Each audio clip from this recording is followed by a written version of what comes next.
Boa noite, iniciamos mais uma edição do Dimensão Total na TV. Nosso programa tem a produção do jornalista Ronald Machado. Lembra o WhatsApp do programa, que é Fortaleza 85 99925 1122.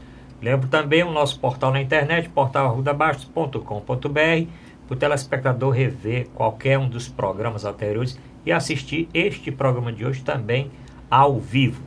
Hoje no nosso programa, Dr. José Maria Filomeno, advogado e economista, e o Dr. Mourão Cavalcante, professor universitário, médico psiquiatra, escritor e antropólogo. Dr. José Maria, vamos falar da nova ministra do Trabalho, Cristiane Brasil, mas um grupo de advogados, eles estão querendo barrar a posse da ministra, alegando que ela não tem condições morais para assumir o cargo, já que não assina a carteira dos seus funcionários. Tem o caso daqueles 2 motoristas que a televisão passou aí, e tem mais um detalhe, que um dos acordos que foi feito trabalhista, quem paga é uma conta de uma secretária, então a secretária estaria pagando a conta dela. Mas o que é que o senhor acha desta nova ministra do Trabalho? Boa noite, professor Arruda, boa noite, professor Mourão. Olha, tem 2 aspectos aí a se analisar. Primeiro é o critério de escolha. Ela foi escolhida, foi a segunda opção, né? O primeiro indicado pelo PTB, que é o partido a quem cabe, né, a pasta do trabalho no governo Temer, foi vetado, dizem, né, pelo ex-presidente Sarney, que trata-se de um desafeto, né, da política lá do Maranhão do ex-presidente Sarney, e foi indicada a deputada Cristiane Brasil, que é filha do ex-deputado Roberto Jefferson, o presidente atual do PTB. Bem, do ponto de vista do critério de escolha, que no Brasil não se obedece a um critério técnico, a alguém que tenha experiência, tenha preparo naquela área específica, né? Nós vemos aí vários ministros aí, o ministro da Saúde, por exemplo, né, que é um deputado do Paraná, não é da área de saúde, o ministro da Educação também, que é um deputado de Pernambuco, o Mendonça Filho, também não tem convivência nenhuma na área de saúde. E tem esse aspecto o critério é puramente político, né? Os cargos, os ministérios são loteados entre os partidos, que indicam aí dentro dos seus membros aquele que lhe é mais conveniente. Essa questão das denúncias de que a ministra tem ações na Justiça do Trabalho, inclusive uma ação que está sendo paga na conta de uma assessora sua, isso, do ponto de vista penal, não é crime. Não é crime você responder um processo na Justiça do Trabalho. Seria, no máximo, uma conduta antiética, né? Um parlamentar, alçado ao posto de ministro, ter sido condenado por dívidas trabalhistas, né? Agora, no país, né, vamos ser francos, né? Não adianta nós termos 2 pesos e 2 medidas, né? Num país em que você tem metade dos deputados e senadores, mais da metade, denunciados por crimes, né? Por crimes do Supremo Tribunal Federal. 1/3 dos ministros atuais do presidente Temer, né, são denunciados por vários crimes. Eu posso citar aqui, Gilberto Kassab, Eliseu Padilha, Helder Barbalho, Leonardo Pisciani, Blairo Maggi, que é o ministro da Agricultura e Reforma Agrária, e tem denúncia de invasão de terras, grilagem de terras, né? Então, uma conduta antiética, né, um desvio de conduta, você tem uma ação trabalhista. Você tem no Congresso diversos deputados, senadores, até do Ceará, que as empresas são condenadas em dezenas e dezenas de ações trabalhistas, de multas por desobediência à CLT. Então, nós temos que pensar que o problema é bem mais amplo do que esse, né? Não adianta pegar essa ministra, essa deputada aí como bode expiatório. Agora, esse caso, ele mostra que todos os políticos têm que ficar muito atentos, né? Porque nós estamos vivendo num momento em que há uma certa transparência, todos aqueles que se colocam aí numa certa relevância, numa certa protagonismo, né? São alvos logo de investigação, se apura rapidamente, quer dizer, essas ações dela já tem algum tempo, né? Logo que ela foi indicada ministra, a imprensa logo denunciou. Então, o próprio Bolsonaro também, né? Bolsonaro foi alvo agora, esses últimos dias, de denúncia de multiplicação do seu patrimônio, que o seu patrimônio dele, dos filhos, aumentou 3, 4 vezes aí nos últimos anos. Foram atrás de levantaram aí dos cartórios de imóveis, que ele, de um imóvel passou a ter mais de 10 no Rio de Janeiro. Então os políticos fiquem atentos, porque nós estamos vendo no momento em que as redes sociais, elas proliferam aí as notícias aí numa velocidade incrível, né? Então, nessa próxima campanha, tudo que o político fez, tudo que ele disse, né? Está tudo registrado aí, né, nos anais aí, dos jornais, das rádios, das televisões, e tudo virá à tona. Né? Tudo virá à tona. Então, vamos ter uma campanha aí de muito tiroteio aí de informações aí sobre a vida dos políticos. Doutor Mauro Cavalcante, a Cristiane Brasil também foi alvo de delações, né? Foi tem também. Delações também, várias. Agora, interessante, ela assumindo o ministério, ela não vai poder concorrer. Não. A não ser que em abril ela deixe o cargo, né? Para concorrer. Eu imagino... Não é também arriscado para ela, não? Porque eu imagino que o Temer não iria nomear alguém para ficar só 3 meses. Pois né? é. Eu imagino, eu estou fazendo só uma conjectura, que o Roberto Jefferson será candidato a deputado. Candidato. Ah, bom, pelo Rio de Janeiro, né? Um acordo aí, né?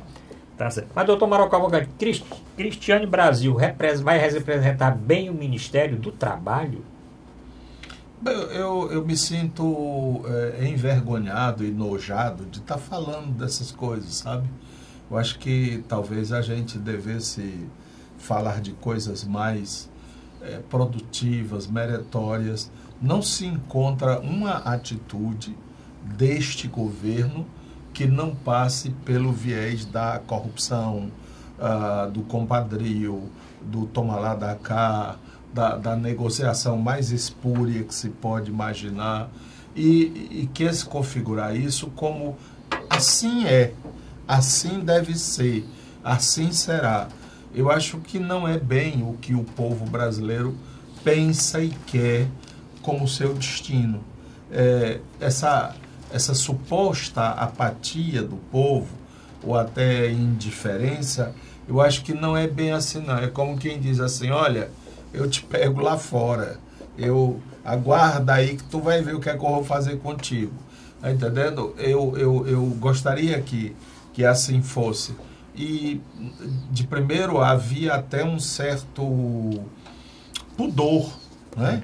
Em nomear essas pessoas. Ainda havia uma mínima investigação, solicitava a ABIN uma ficha da pessoa, tem algum processo, tem alguma coisa. Não, hoje é assim, mesmo aberto, é no aberto, é no descoberto, é para todo mundo saber mesmo, e daí? Né? O que o próprio Temer fez no Congresso, comprando tudo que era deputado que aparecia na frente, vem trazer isto aí. E se a gente remonta mais anteriormente, devemos nos lembrar daquela história do afastamento da presidente Dilma, que é porque ela estava fazendo um bocado de coisa errada. E essas coisas aí são tudo legaisinhas, são tudo bacaninha. E ela confirma, Cristiane, né? Cristiane Brasil. Brasil, ela é filha do Roberto Jefferson. Aquela história, né? Filho de peixe, peixinho né? O professor Mourão, o Brasil, infelizmente, tem uma complacência, uma tolerância muito grande à corrupção, aos desvios de conduta, à falta de integridade, né, daqueles que detêm o cargo público. O ideal é que nós tivéssemos um critério mais restrito, né, observasse mais o passado dos ocupantes de cargos públicos. A ABIN devia investigar, antes de uma pessoa ser nomeada, principalmente no alto escalão, devia se levantar toda a ficha, né, se responde a processos, que denúncias tem, né? E isso tem sido a realidade, essa falta de respeito, né, à probidade, tem tem marcado aí o Brasil nos últimos anos. O governo da presidente Dilma também era assim, o governo do ex-presidente Lula. Você vê, o Gilberto Kassab, tem muitos ministros do atual governo que também eram ministros dos governos passados e continua essa falta aí de... Por isso que eles se ferraram.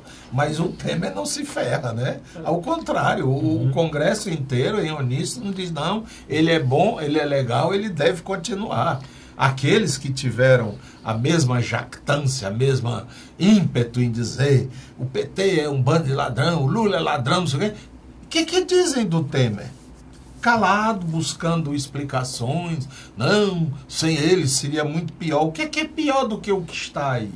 O que é mais desastroso do que você quebrar as normas, os protocolos? Não foi isso que se ensinou na época? A dança, né? A dança da corrupção, não sei o quê. Olha só, tem outra notícia de hoje também. Mas é o segundo tema, né? Qual? Não, o segundo tema que eu quero colocar, doutor Mourão, vamos deixar essa sujeira só para o primeiro bloco. Depois vamos falar de pré-carnaval, vamos falar de um bocado de coisa boa. Mas mesmo no vamos falar de Fortaleza. Não tem notícia boa, não. Não, a outra notícia, não sei se é que você levantou sobre do a Caixa Detran? Econômica. Não, sim, da Caixa Econômica. O Ministério Público pediu Federal afastamento, sugeriu, né? recomendou o afastamento do presidente da Caixa dos Econômica. Dos vices também, né? E diz, se não me engano, mais... Eu vi uma notícia 6, no UOL que era mais 4, outra que era mais 11, né? Tem vice-diretores? Não, vice-presidentes Tem da Caixa Econômica que coisa. Estão envolvidos, são alvo de inquéritos de apuração, de investigação do Ministério Público por desvio de recursos. E o Ministério Público sugeriu, recomendou, né, o afastamento do presidente desses diretores e o governo simplesmente fez ouvidos de mercador. Não cabe ao Ministério Público mandar demitir ninguém, então vão continuar. E interessante o argumento do ministro Padilha. Ele disse o seguinte, não, eu não posso fazer isso, só quem pode fazer isso é a Caixa Econômica. É o ministro da Fazenda. É o ministro da Fazenda. O ministro da Fazenda é que manda na Caixa. Mandaram para o lugar errado. Mandaram, isso é errado, eu não posso fazer nada. Não pode fazer Até nada. Porque o diretor da Caixa Econômica é o diretor de uma instituição financeira. Instituições financeiras têm regras próprias muito rígidas no sentido de não permitir pessoas que sejam condenadas ou réis em processos de crimes financeiros, né, ocupem cargos, porque isso macula a instituição como um todo, né? Até o diretor do Bradesco, do Itaú, qualquer banco privado não pode ter, né, esse tipo de ser denunciado por crimes contra a ordem econômica ou financeira. Então a recomendação do Ministério Público é exatamente nesse sentido, é preservar a instituição. Mas, doutor Mourão, quem é que nomeia esse pessoal da Caixa? Porque isso não é concurso, né? Não tem concurso. Não é concurso, não há seleção. Então, quem tem a caneta para admitir, pode tirar. Tem que poder tirar. O baiano lá, como é o nome dos 52 milhões? Sim, o Gedel Vieira Lima foi o diretor, vice-presidente de crédito, né, da Caixa Econômica. E esse dinheiro todo foi, segundo documentos, foi desviado. Né, nesse período. Botou-se uma raposa para cuidar das galinhas, né?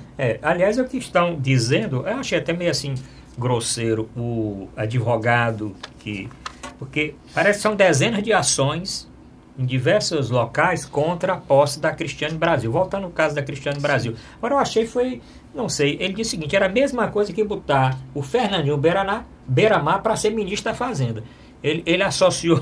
eu acho ele disse que botar a Cristiane Brasil no Ministério do Trabalho era a mesma coisa que botar o Fernandinho Beiramar. Eu achei também meio exagerado. Isso é uma ação trabalhista do empregado doméstico, assim, que é um motorista particular. Enquanto você tem aí dezenas de políticos, de ministros, de senadores, de deputados respondendo por superfaturamento, peculato, corrupção passiva, fraude em licitação, falsidade ideológica. Então você tem que tirar o ministério todo, a começar pelo presidente, como bem disse o Mas, doutor Mourão, um outro caso. O chefe do Detran de Minas Gerais. O sujeito foi nomeado o César Augusto Monteiro Alves Júnior, que é até um delegado, né? É um delegado. E logo na posse do homem se descobriu que ele tinha 120 pontos na carteira, fora outros processos anteriores. Esse 120 pontos é agora, ele está pendente, ele está com 120 pontos na carteira dele. por avanço de sinal, excesso de velocidade, falta de cinto de segurança. Olha as multas aí que ele recebeu. Excesso de velocidade, ultrapassar sinal vermelho e não usar cinto de segurança. Só que foram remexer no negócio aí, ele já respondeu a diversos outros crimes anteriores. Inclusive chegou a ser punido e tomar a carteira e não sei o quê. E esse homem foi nomeado para ser o... Aí ele é sem vergonha, né? Porque o que é uma pessoa sem vergonha? A pessoa que perdeu a vergonha. Como é que eu aceito, né? Pois é. Porque a designação, ela não é compulsória. Você vai para lá, está designado e fim de papo. Não é. É um cargo, como é que eles dizem? É um cargo de confiança. Então, aí no caso deve ser o governador do estado, né? Que chama e diz, olha, nós parece que é o secretário de segurança lá, que nomeou, mas está no governador. Nós estamos querendo colocá-lo no trânsito, né? Ele, não, rapaz, eu prefiro, se vocês têm outra coisa aí, tá entendendo? Tomar conta das embarcações do estado, da Secretaria de Mar de Minas Gerais, que aí não faria nada, né? Não tem mar. Seria ótimo. As embarcações, né? Secretaria de pesca, Fomento à Pesca Oceânica. Oceânica. Aí ele seria secretário, muito bom desempenho.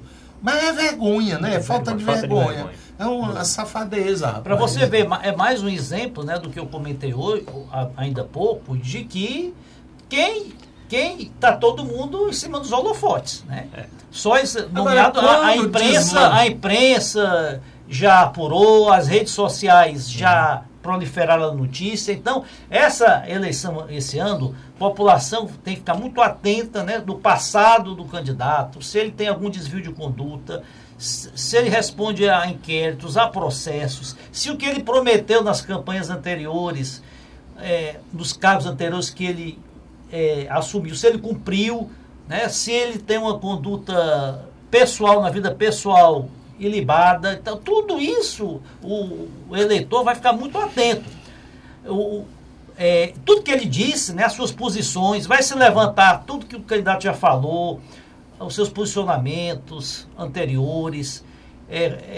O professor Mourão falou aqui na semana passada que o presidenciário Ciro Gomes disse que, esqueçam aquelas minhas intempéries verbais, eu agora sou outro, olha, mas não adianta, está tudo registrado, né? Tudo virá à tona, né? Algum tipo de exaltação que ele teve, algum tipo... Então, como será de todos os candidatos? Então, vai ser uma campanha nesse sentido muito interessante, porque tudo virá à tona. Mas agora, 21 pontos já é muito. 120... então ele não obedece sinal, nem nada. Não obedece sinal. Acho que ele diz, eu sou delegado. Ele já sabia que ele é delegado? Ele já sabia que tinha isso aqui, 120 pontos. Como é que o cara não sabe? Se o cara... 120 pontos, o cara tá avançando sinal todo dia aí para somar 120 pontos. De 7 em 7, de 7 em 7, de 7. Quantos? Ele é delegado de polícia, né? Pelo menos ele é conhecido como delegado. Então ele delegado César Augusto Monteiro Alves Júnior. O pior... É porque é tanta questão, é tanta mazela na vida pública brasileira. Você falou aí da Cristiane Brasil. O suplente da Cristiane Brasil, que vai assumir, é um deputado, irmão do Antônio Garotinho, e já foi condenado a 12 anos de prisão, né, por estupro de menor, pedofilia, exploração de prostituição. Você imagina? Isso tem sido alvo até de piada. É o suplente. Piada no exterior. PTB. Não, na realidade ele é do PR. Porque a coligação foi feita. A coligação. Mas isso, olha, o Brasil, isso ultrapassa todos os limites, né, de aceitação. Como é que o parlamento, alguém que vai ser responsável por fazer as leis, votar o orçamento, né, dar destinação ao recurso público, fiscalizar o governo, alguém condenado a 12 anos por pedofilia, exploração de prostituição infantil. Olha, isso é... Mas ele não pode assumir, para nós terminarmos. Ele não pode assumir, mas vai assumir. Tem um preso lá, aquele cara não está preso e é lá de noite. Não, mas aí é a natureza do crime, que tem alguns que são inafiançáveis, não sei o quê. Não, ele não está preso, não. Ele estando solto, respondendo liberdade. Não, é que ele tem o... Como é? Fórum privilegiado. Fórum privilegiado. Rapaz, lascar o cano. Bom, vamos encerrar esse bloco com essas notícias. Voltamos para o segundo bloco para temas mais suaves, se bem que eu ia falar do pré-carnaval, mas o doutor Mourão já citou que foi bala que um professor foi feito. Vamos discutir isso aqui no segundo bloco. Voltamos já.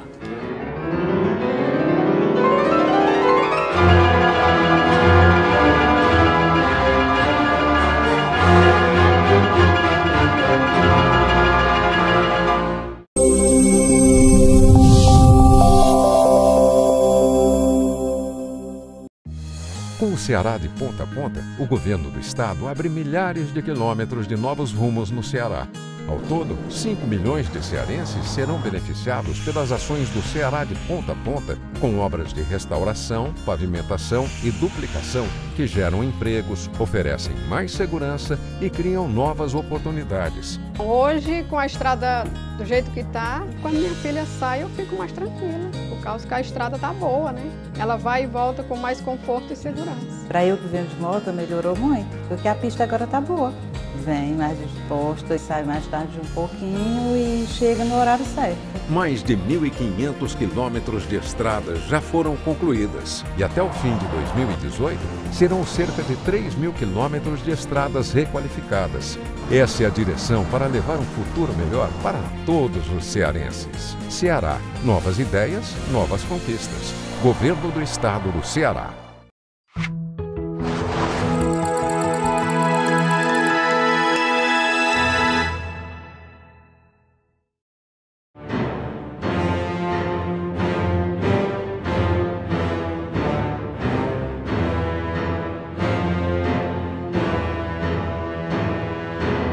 Voltamos a apresentar a Dimensão Total na TV.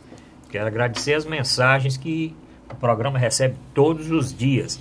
E lembro mais uma vez o WhatsApp do programa, que é Fortaleza 85 99925 1122. Lembro também o nosso portal na internet, portalarrudabaixo.com.br. No nosso portal, o nosso telespectador pode ler todos os artigos do Dr. José Maria Filomeno. Aliás, os artigos estão tendo um número de acessos muito grande e eu faço todo dia esse apanhado. Então, essa semana tem outro, né, José Maria? Sim, amanhã mesmo deve estar tem um outro artigo.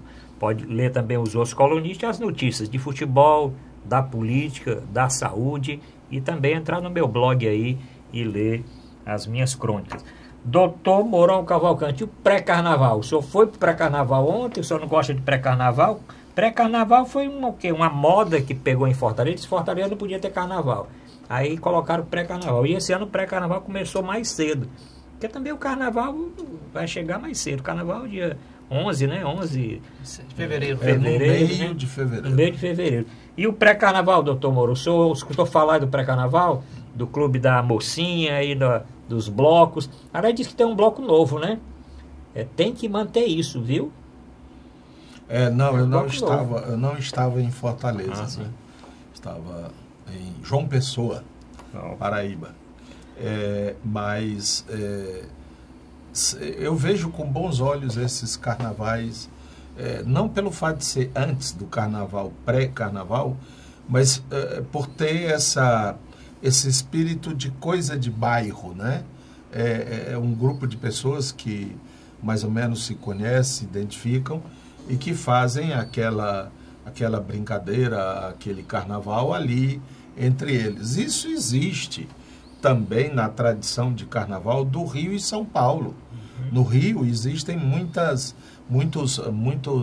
blocos famosos, né, nos bairros, Ipanema, Copacabana, e mesmo em outros bairros, Bom Sucesso, etc. e tal. Isso existe também em São Paulo. E às vezes eles colocam nomes que identificam determinados, por exemplo, atividades profissionais. Aqui não voga sair da pauta, né?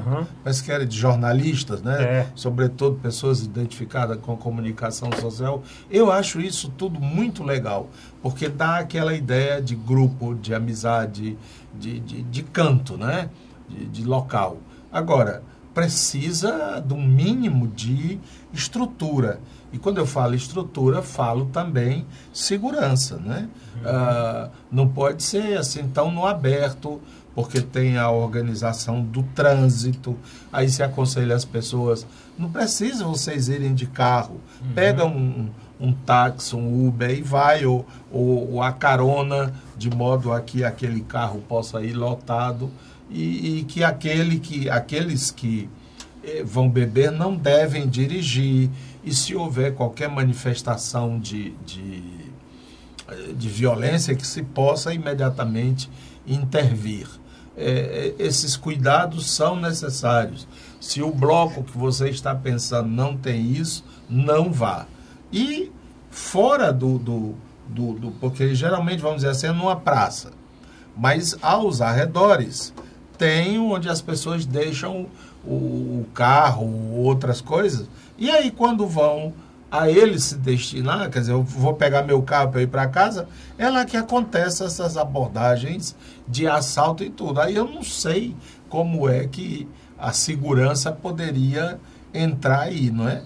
O camarada terminou a folia, não sei o que, está saindo, vai pegar o carro dele, ele é abordado, o marginal pega de uma arma, a pessoa às vezes tenta reagir ou enfrentar e leva um tiro, né? Porque esses pequenos infratores desse tipo de roubo, eles não têm a habilidade do profissional, do ladrão profissional. Aliás, o ladrão profissional nem faz esse tipo de abordagem, porque é uma abordagem arriscada. Você está vendo uma pessoa ali abrindo o carro, mas pode ser que tenham 3, 4, 5 ali esperando, perto, né? Esperando que ele abra para poder entrar e tal. E aquele cara chega com aquele revólver apontando para o outro. Então, o melhor é que houvesse uma campanha insistente. Vamos acabar com essa história de arma. A arma de fogo, ela é muito resolutiva, ela mata mesmo. É diferente de um bofete, de uma cadeirada, de um tabefe, não é? Que aí pode até ser resolvido e sem tanta violência como se vê hoje. A maior felicidade desse um professor baiano, universitário, né? É que havia lá no grupo que estava na brincadeira um anestesista. Isso ocorreu, né? Isso ocorreu, o anestesista levou para o JF. Socorreu, levou para o JF, acompanhou, não é? Tomou as primeiras medidas. E a sorte é que a bala passou pertinho do coração, mas não atingiu o coração. Mas ele foi operado. Né? Professor Arruda, professor Mourão, o carnaval... Mas eu quero saber se o senhor foi para o pré-carnaval. Não, eu não fui o pré-carnaval, eu não sou tem muito pré-carnaval nessas... Tem na praia na praia de Iracema, mas vários shoppings também estão promovendo, né? Eu recordo, alguns anos atrás, você tinha a Banda do Periquito, né? Que era da Madame, né? Banda do Periquito da Madame, exatamente, que era um bloco aí de carnaval ali na praia de Iracema, ali pela João Cordeiro, ali perto da Igreja de Santa... Eles se aglomeravam ali perto da Igreja de Santa Luzia, sim, na Praia de Iracema, né, e descer para a Praia de Iracema. Olha, o carnaval é uma festa popular, tradicional do Brasil. Agora, ao longo dos anos, ele tem um pouco que se transformado, né? Carnaval, eu lembro quando criança que tinham aqueles bailes de fantasia, né? Tinha os blocos, tinha os bailes até infantis, né? Fui muitas vezes fantasiado aí com meus primos a bailes, tanto aqui como no Rio de Janeiro. Tem aquelas marchinhas de carnaval, né? E essas festividades aí de pré-carnaval faziam parte, né? Era uma espécie de esquenta, né? Até chegar o carnaval propriamente dito. O carnaval, ao longo dos últimos anos, ele meio que ficou uma coisa assim mais pesada, né? A partir do momento que entraram os trios elétricos no carnaval, começou a ter aquela música do axé, que tudo bem, que é muito animada, mas mudou um pouco, né, o perfil aí do carnaval, né, aquelas festas nos clubes, aqueles bailes nos clubes, né, que cantavam praticamente, né, sambas, né, foi ao longo do tempo, né, ganhando assim uma dimensão maior, uma massificação maior, né? Você vê o Carnaval de Salvador, o Carnaval de Olinda, e são carnavais assim que tem muito pouco do carnaval que eu aprendi, que eu conheci, né? Então, a questão da bebida, como disse o doutor Mourão, ela se acentuou muito mais. Você passou a ter as empresas, as cervejarias patrocinando muito os carnavais com suas marcas, incentivando o consumo até entre adolescentes. Então, isso leva a confusões, leva à exaltação dos ânimos, até a crimes. Então, carnaval, ele perdeu um pouco aquela conotação familiar que tinha algumas décadas atrás. Doutor Mourão, quando saindo do carnaval, parece que nós estamos dançando, né? Porque o preço da gasolina sobe 52%. Tá certo que não foi no ano, foi 5 anos, né? Mas isso dá um bocado de percentual bem acima da inflação, né? E o preço está realmente assim subindo. Dizem que vai subir 0,1, aí você vai no posto, o preço já subiu não sei quanto. Diz que baixou, ninguém vê quando baixa, só quando sobe. E o preço da gasolina e do eu não sei se essa política de liberação continuada, né, ela é eficaz, pelo menos no controle de preço, porque é como você está falando, quando acelera, anda. Mas quando freia, não volta, né? É verdade. Então, quando você pega um período e vai olhar, na realidade houve um aumento, né? Eu não sei de onde é que os comentaristas econômicos, eles falam tanto que a inflação está controlada. Não é bem isso que o povo vê nos supermercados.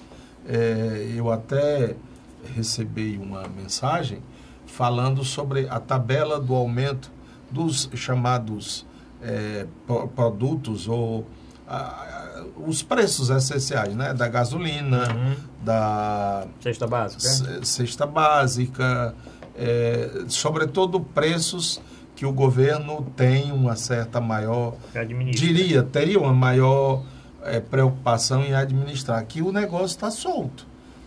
Como se diz antigamente, se dizia, está solto na buraqueira, né? E aqui é preciso destacar, eu gostaria de insistir, porque além de ser a nossa área, nós a frequentamos tanto como médicos, como clientes, pacientes, é o aumento abusivo dos remédios. Aí é um negócio sério. Eu vou dar só um exemplo aos senhores. Eu estive há menos de um mês em Portugal e eu fui à farmácia comprar um medicamento. No caso é a insulina, que vem como se fosse uma caneta, né? É o mesmo laboratório, é o mesmo nome, é a mesma canetinha. Lá, eu não estava enquanto, vamos dizer, segurado da Previdência. Eu estava como uma pessoa comum que foi ao balcão da farmácia. Foi assim que a pessoa, ele não me pediu nenhum documento, nenhuma prescrição e tal. Eu estava comprando. Numa caixa tinham 5 dessas canetas. 5. O preço igual ao de uma caneta aqui no Brasil. Quando você faz o câmbio e tal. Por quê? Qual é o economista sábio, estilo Sardenberg, que me explica isso? Bem, doutor Mourão, o que acontece é o seguinte... O outro remédio que eu fui atrás, a mesma coisa. A mesma coisa. Tem uma diferença muito grande, realmente. Por quê? Quer dizer, se nós temos o mesmo laboratório, é o mesmo produto, o que tem ali dentro é a mesma substância, e essa discrepância, se fosse coisa de 30%, 40%, ou mesmo o dobro, tudo bem. Mas 5 igual a 1, tem alguma coisa. Ou Portugal ficou doido, tá entendendo? Ou o Brasil está querendo matar a gente. Tá muito bom morar em Portugal agora, né? Sem dúvida. É muito bom. Mas vamos acreditar no Brasil e vamos ter esperança. Não, eu não vou me acreditar mudar no daqui Brasil. para lá por causa disso. Brasil. Não, vamos passear. Não podemos desistir do país. O Por Brasil exemplo, tem potencial. só com licença, o abacaxi lá é mais barato do que aqui. Como é que pode? De comprar Portugal não tem um pé de abacaxi. Vem da África. Olha, nós estamos importando até caju. Brasil. O Daí. Ceará, o estado do Ceará está importando castanha de caju, para você ter uma ideia. Né? Agora, em relação ao preço da gasolina, Sim. se você for expurgar os impostos, né, dentro da gasolina, entre taxas, a CID, ICMS e todos os impostos, você tem aí mais de 58% de impostos. Se você for expurgar isso, o preço da gasolina hoje no Brasil é equivalente ao preço da gasolina nos demais países. Né? O que acontece é que a gasolina é uma commodity, é um derivado do petróleo e sobe o preço do petróleo, sobe a gasolina também. O governo anterior, da presidente Dilma, começou a utilizar, né, a manipular, a controlar o preço da gasolina e do óleo diesel como uma forma de controlar a inflação. Eles não tiveram competência de manter a inflação sob controle dentro das regras econômicas naturais, quiseram, através do controle das tarifas públicas de energia, de água e da gasolina, manter a inflação ainda sob controle e nem isso tiveram êxito. Né? A inflação sempre ultrapassava o teto da meta e até no último ano, 2015, chegou a 11%. Então, o que interessa para o consumidor são os preços da economia como um todo. Ao contrário do que disse o doutor Mourão, a inflação realmente está bem mais baixa do que era registrado nos últimos anos. Nós vamos chegar 2017 vai fechar com inflação entre 2,8% e 2,9%. O INPC 3, que é o Índice Nacional de Preços ao Consumidor 3, que mede os preços dos gêneros da classe mais pobre, assim, da classe baixa, ele vai ter uma deflação esse ano. Então, principalmente dos gêneros alimentícios. Nós tivemos uma safra muito grande, uma safra recorde, tivemos uma queda no preço dos vestuários, a queda no preço de eletrodomésticos, queda no preço do entretenimento. Então, existe uma cesta de produtos que compõem o INPC e caiu realmente esse ano. Agora, não é uma questão que nós, como cidadãos, vamos perceber, não é o nosso olhômetro, né? Não é a nossa percepção. São índices oficiais apurados pelo IBGE, por várias outras instituições. A inflação, graças a Deus, está sob controle, inclusive a inflação dos gêneros de primeira necessidade. Isso aí é uma realidade. O que tem... Os aluguéis caíram muito também. O que tem causado espécie é porque realmente, se o preço do combustível ele subisse e descesse proporcionalmente, mas não. Mas outra coisa, que os postos de gasolina eles já receberam aquele estoque, né? Estão com o seu estoque completo. Aí sobe o preço, eles compraram pelo preço anterior. Aí vendem pelo preço novo, né? Tá certo? Então aí... Agora você encontra muita diferença de imposto. Você tem que pesquisar, né? Quer dizer, o conselho para o nosso telespectador é fazer a pesquisa. Você olha aí a média, você realmente, às vezes, de quarteirão, 2, 3 quarteirões, você tem preços diferentes, né? O governo e o Ministério Público, o DECOM, eles fiscalizam muito essa questão da cartelização. Existem muitos donos de postos denunciados, respondendo a inquéritos na justiça, por formação de cartel, ou seja, por combinar preço. Né? Hoje nós vivemos uma economia de mercado também na área de combustíveis. Tanto que tem muitas distribuidoras de combustíveis que importam gasolina de outros países. Agora, houve já episódios, agora no ano de 2017, em meados do ano, em que o preço oscilou para baixo também. Né? Isso depende muito da conjuntura do momento. Bom, terminamos o segundo bloco, voltamos já para a reta final do programa. Vamos falar das CPIs que estão engavetadas na Assembleia Legislativa, e não são poucas, são muitas. Vamos falar também aí daquela regra de ouro, né? Eu queria que o doutor Zé Maria explicasse, e o doutor Mourão Cavalcante. Essa regra de ouro, né, exatamente flexibilizando aquele negócio que podia ser parecido ali com pedalada, alguma coisa parecida para pagar a conta. Como é que agora o governo quer quebrar essa regra de ouro? Porque diz que não vai ter condição, se não fizer uma manobra aí, não tem condição de, com o orçamento, pagar. Mas aguardo que o doutor Zé Maria e o doutor Mourão vão explicar este problema. Voltamos já.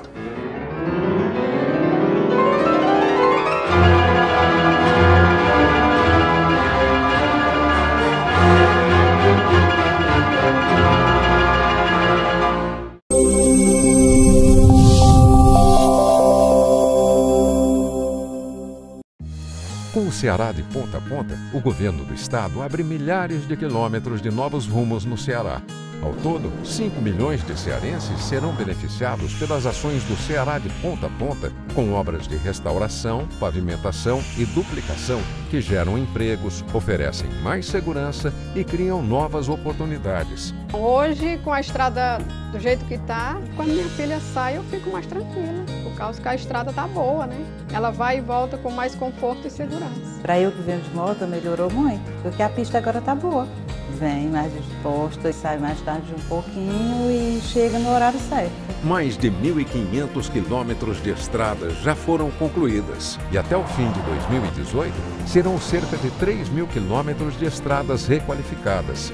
Essa é a direção para levar um futuro melhor para todos os cearenses. Ceará, novas ideias, novas conquistas. Governo do Estado do Ceará.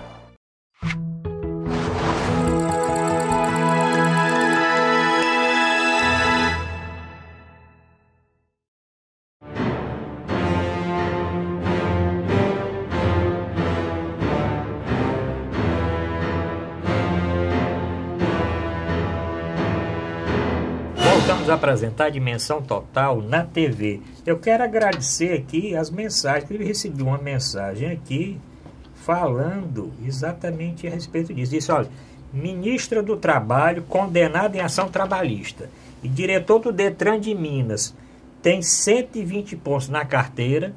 2017 não acabou. Está sendo prorrogação. Está sendo prorrogado, viu? Bom, mas vamos aos temas aqui. Bom, lembrando o WhatsApp do programa, faça como esse nosso ouvinte aqui. Aqui é Fortaleza 85 99925 1122. Acesse o portal, nosso portal na internet, e veja todos os programas anteriores, toda a série Dimensão Total na TV. Comente e compartilhe com os seus amigos. E assista ao vivo no site da TV Mais, tvmais.org. Mas, doutor José Maria, e essas CPIs que estão engavetadas na Assembleia Legislativa do Ceará?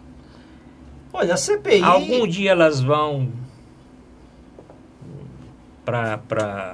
realmente Olha, a CPI é um instrumento de muita manipulação política, né? É a Comissão Parlamentar de Inquérito, aberta pela Casa Legislativa, ou a Câmara, ou o Senado, ou no caso estadual Assembleia, ela depende da correlação de forças, né? Então, geralmente, quando o governo, alguma CPI que contraria o interesse do governo, que vai colocar alguma ação do governo sobre investigação, o governo, geralmente, quando tem controle, né, da maioria da Casa Legislativa, ele consegue brecar. São Paulo, o governo Geraldo Alckmin vive brecando aí, gavetando aí CPIs.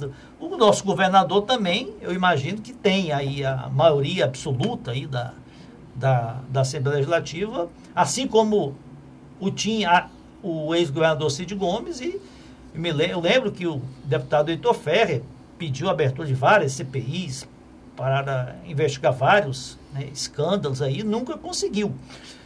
No Congresso é a mesma coisa, né? Quando o presidente tem a maioria, ele consegue segurar lá os ânimos lá das CPIs. E quando a CPI é aberta, né, eles também controlam, comandam a CPI, né? O governo indica aí o presidente do partido e o relator do outro, da sua confiança, e acabam manipulando a CPI. Então, eu não acredito muito em CPI. São importantes, são um instrumento importante na democracia, porque cabe também ao legislativo, além de elaborar as leis, cabe fiscalizar o governo.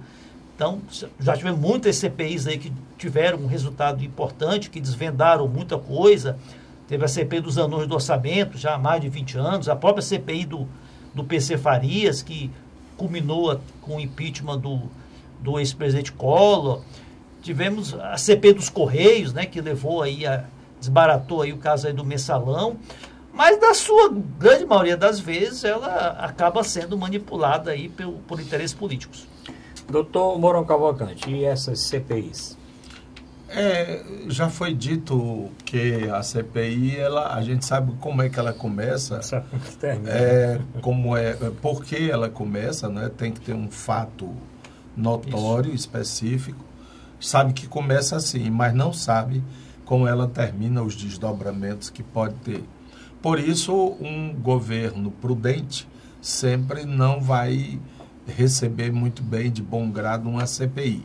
Salvo se for para o governo anterior, que ele era opositor e quer passar a coisa limpo, mas fora disso ele exercita a operação abafa. No caso específico do Ceará, da Assembleia Legislativa do Estado do Ceará, teve um outro dado muito curioso. É que existe um número, um número de CPIs possíveis, não é isso? Se não me engano, são 3 ou 4. Então, se atualmente a Assembleia tem, vamos dizer, 4, que é o número, não pode criar outra.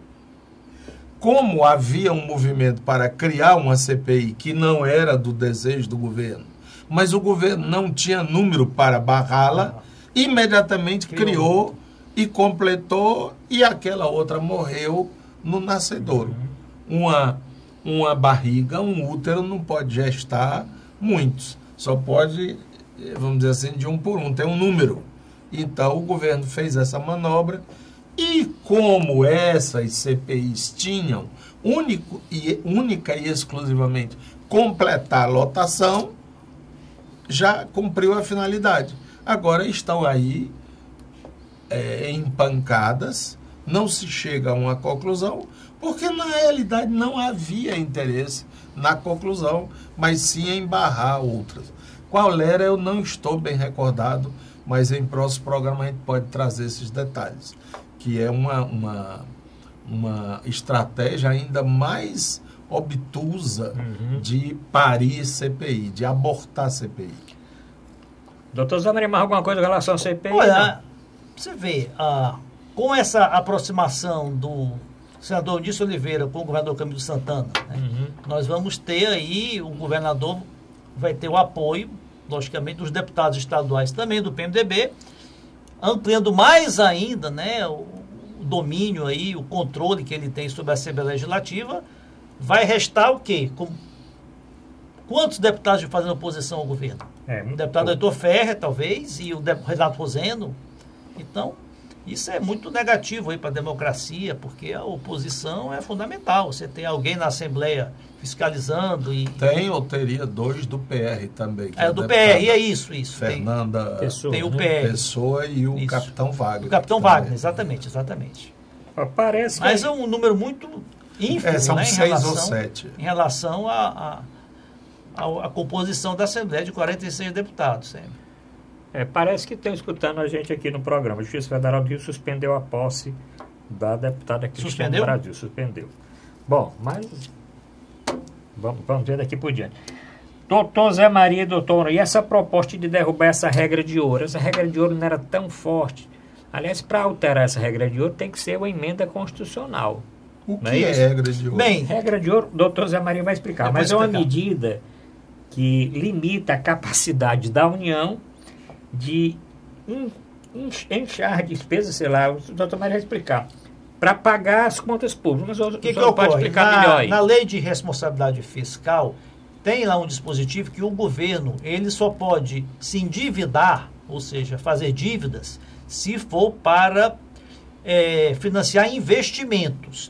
Ele não pode se endividar para pagar despesas correntes, despesas de custeio. Ou seja, vai construir um hospital, ele pode fazer um empréstimo, financiamento, emitir títulos para construir um hospital. Agora, para pagar o salário dos médicos, dos enfermeiros, os medicamentos, né, as despesas correntes, não pode. Tem que ser com o orçamento, né, com a arrecadação pública. E o governo, o Brasil está numa... nós estamos num déficit enorme, né? Então, crescente, ano a ano. Né? Esse ano de 2018, o governo tem uma previsão de 184 bilhões de déficit, né? Previsão orçamentária. Quer dizer, o orçamento já, né, prevê que, em tudo dando certo, o governo vai ter um déficit nas contas primárias, ou seja, no que ele arrecada e no que ele gasta, de 184 bilhões. O governo já tem 150 bilhões para receber do BNDES como devolução de aporte que o governo fez no BNDES. Então, o governo precisa de 35 bilhões, o que ele acha que vai precisar fazer empréstimos para poder pagar cobrir essa diferença, né? Eu acho um retrocesso grande. A lei de responsabilidade fiscal veio exatamente para colocar um limite, né, no endividamento, na geração de dívidas, né? Porque quanto mais o governo se endivida, mais ele perde a capacidade de investir, ou seja, de construir escolas, hospitais, estradas, e mais ele tem que pagar juros, né? Então, essa conta aí dos juros, ela aumenta a proporção que a dívida pública aumenta. Então, nós chegamos hoje a 79% de endividamento, ou seja, o governo deve 79% do PIB, né? O que é muito alto, né? Isso há 10 anos atrás era algo em torno de 60%. Então, quanto mais o governo se endivida, mais pressiona, mais ele tem que pagar juros e mais pressiona a inflação. Eu acho um retrocesso, acho que o governo está dando um passo atrás, acho uma medida inapropriada, vai de encontro, vai contra, né, tudo que o governo tem defendido. Se por um lado o governo quer cortar despesas, quer fazer a reforma da Previdência para conter o déficit, para colocar as contas públicas em ordem, por outro lado ele quer se endividar mais ainda para pagar despesas correntes. Então, espero que não passe. Acho difícil, porque um ano eleitoral, todos os políticos, deputados, senadores têm interesse em gastar mais ainda, e vai ser uma medida aí, a meu ver, deletéria para as contas públicas. Doutor Mourão Cavalcante, tudo que falava do governo realmente da dívida, nós conversamos várias vezes aqui a respeito disso. O objetivo da história da Dilma era derrubá-la, era tirar, era destruir o PT, era desestruturar as políticas públicas voltadas ao interesse social. O negócio era esse. E esse golpe, que é um golpe, a derrubada de um governo legitimamente eleito, ele configura um golpe. Foi para fazer todas essas porcarias que estão sendo feitas. Nós não estamos hoje no programa, né? E eu acho que faz muito tempo que ninguém... Rapaz, está aí, que negócio legal que o governo fez. Gostei, quero parabenizá-lo por isso. Não tem. Não tem. Parece que há uma central de maldade em Brasília. Como é que a gente pode lascar o pessoal na educação?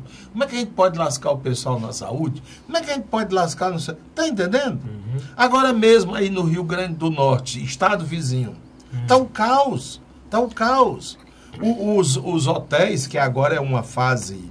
né, de alta estação. De alta estação, não sei o que e tal. Aqui em Fortaleza parece que é 70, 80 a ocupação.